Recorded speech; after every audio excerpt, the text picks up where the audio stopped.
का वैक्सीनेशन कार्यक्रम हमारे गांव तक, आदिवासी इलाकों तक ठीक से पहुंच भी नहीं पाता था। बरसों बरस कार्यक्रम चलते थे, गरीबों को वैक्सीन की एक डोज नहीं लग पाती थी। आज ये भाजपा सरकार है जो देश के कोने कोने में गरीब से गरीब को मुफ्त वैक्सीन लगवा रही है। भाइयों बहनों, मैं आपसे पूछना चाहता हूं, जरा जवाब देंगे? मैं सवाल पूछूं, जवाब देंगे? जरा जोरों से बताएं तो पता चले। जवाब देंगे? इधर वाले देंगे, यहां वाले देंगे? आप मुझे बताइए, आपने वैक्सीन लगवाई है? हाथ ऊपर करके बताइए, लगवाई है? आपको वैक्सीन के लिए एक पैसा भी खर्च करना पड़ा है? आपके घर घर सरकार ने चिंता की है कि नहीं की है? इतनी बड़ी महामारी में आपके परिवार के, आपके गांव को, लोगों की जिंदगी बचाने के लिए हमने जी जान लगा दी कि नहीं लगा दी? भाइयों बहनों, विदेशों में कोरोना का यही टीका बहुत ज्यादा कीमत पर लग रहा है, लेकिन भारत में भाजपा की सरकार हमारे लिए तिजोरी नहीं, मेरे देशवासियों की जिंदगी बहुत उत्तम है, कीमती है। जाएंगे हवाई जहाज में, उसको उठा करके ले जाएंगे जहां अच्छी अस्पताल होगी, लेकिन गरीब कहां जाएगा?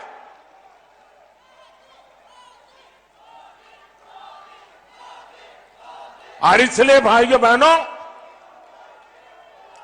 डबल इंजन की सरकार डबल शक्ति से यूपी को उत्तम प्रदेश बनाने के लिए, गरीब को सशक्त करने के लिए काम कर रही है। हमारे गरीब, पिछड़े, दलित भाई बहनों का बहुत बड़ा सपना था कि उनके पास भी पक्का घर हो। भाजपा सरकार ने अपने 5 साल में सिर्फ उत्तर प्रदेश में, मेरे साथ भाइयों बहनों आंकड़ा याद रखना जरा, 5 साल में उत्तर प्रदेश में 34 लाख पक्के घर बनाकर हमने गरीबों को दिए हैं, और आज गरीब पक्के घर में रहने लगा है। भाइयों,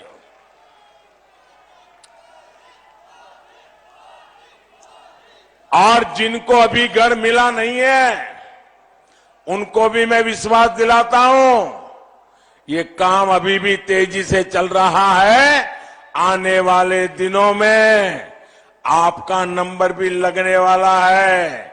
ये मोदी है, करके रहेगा, दे के रहेगा। और मेरे लिए खुशी की बात है, अब मेरे मंत्री परिषद में पंकज चौधरी जैसा वित्त मंत्री है, फाइनेंस मिनिस्टर है, एमओएस। इस बार के बजट की पूरी हिंदुस्तान में तारीफ हो रही है। ये बजट किसने दिया है? ये पंकज चौधरी जी ने दिया है जी। और उन्होंने भी आपके दुख दर्द को जानते हैं। इस बजट में भी गरीबों को लाखों घर देने के लिए कोटि कोटि रुपयों का प्रावधान कर दिया है। मैं पंकज जी को अभिनंदन देता हूं। भाइयों बहनों, गरीब माताओं बहनों बेटियों को खुले में शौच के अपमान से, पीड़ा से मुक्ति चाहिए थी। कैसे दिन थे आजादी के 7 दशक के बाद। मेरी गरीब मां अंधेरे का इंतजार करती थी, शौच जाना है तो सुबह सूरज उगने से पहले भागती थी, कितनी ही ठंड हो जाना पड़ता था कहीं जंगल में, और शाम को सूरज ढलने से बाद जा पाती थी, पीड़ा सहन करती थी, शौचालय की सुविधा नहीं मिलती थी। ये मेरी मां का दर्द, मेरे इन गरीब परिवारों का दर्द, गरीबी से आया हुआ उसका बेटा ही जान सकता है।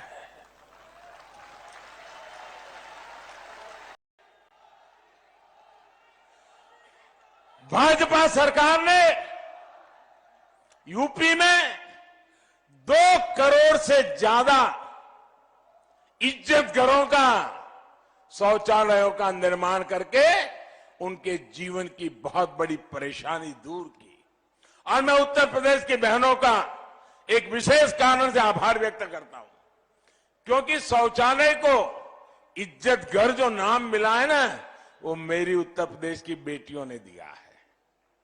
मैं पहली बार जब उत्तर प्रदेश में दौरा कर रहा था, शौचालय बनाने के बाद मैं एक गांव भी चला गया, तो मैं शौचालय बनाने का वहां काम करने में उनके साथ जुड़ा था, तो बेटियों ने इसे इज्जतघर शब्द दिया था, और मैं समझ गया था कि मेरी बहन बेटियों के लिए ये शौचालय कितना बड़ा महत्वपूर्ण है। गरीब की जिंदगी में शौचालय क्या होता है कि इनकी समझ के बाहर है। भाइयों बहनों, मुझे इसकी समझ है। भाइयों बहनों, रसोई घर के धुएं को, उसी में जिंदगी जीना हमारी माताओं बहनों ने उसे ही अपना भाग्य समझ लिया था। दिन भर चूल्हे के आग से निकलते हुए धुएं, उसमें खाना पकाना, धुएं के कारण बच्चों की आंखें जल रही हैं, रो रहे हैं। मां के शरीर में हर दिन 400 सिगरेट जितना धुआं उसके शरीर में जा रहा है, कितना दर्द झेलती होंगी। हमने ऐसी करोड़ों बहनों को इस दर्द से मुक्ति के लिए उज्ज्वला योजना के तहत गैस का कनेक्शन दिया। भाइयों बहनों, हमारे देश में आज से 7 साल पहले गैस का कनेक्शन ये स्टेटस सिंबल हुआ करता था। एमपी, एमएलए, मंत्री, उनकी सिफारिश से गैस कनेक्शन मिलता था। सिर्फ प्रधानमंत्री बदल गया, सोच बदल गई, और सामने से जाकर के गैस का कनेक्शन देना शुरू कर दिया। भाई, जिन करोड़ों बहनों बेटियों का अधिकतर समय पीने के पानी के इंतजाम में बीत जाता है। मैं तो एक ऐसे राज्य से आता हूं जहां 10 साल में 7 साल सूखा रहता था, पानी की किल्लत रहती थी। मैं उस दर्द को जानता हूं, और इसलिए मैं देखता था मेरी माताएं बहनें, बच्चियां स्कूल नहीं जाती थी। क्यों? 3-3 किलोमीटर दूर पानी लेने जाना पड़ता था।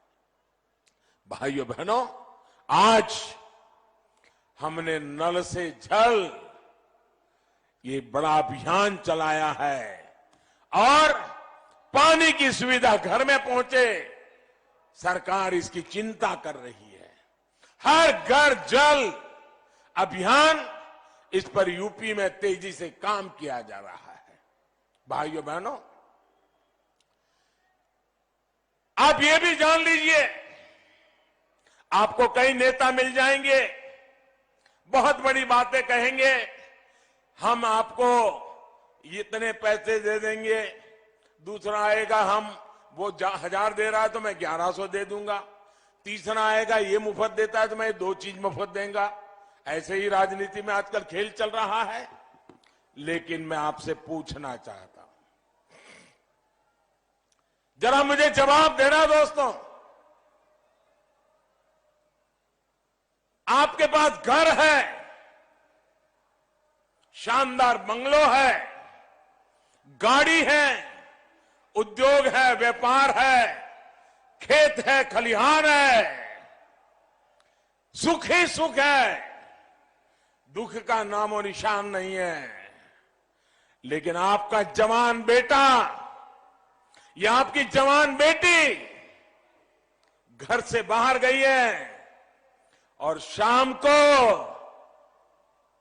उसका डेड बॉडी, उसका मृतदेह घर आ जाए तो ये घर किस काम का, ये बंगलो किस काम का, ये पैसे मिलकर किस काम की। आपको चाहिए सुरक्षा। सुरक्षा चाहिए कि नहीं चाहिए? सुरक्षित जीवन होना चाहिए कि नहीं होना चाहिए?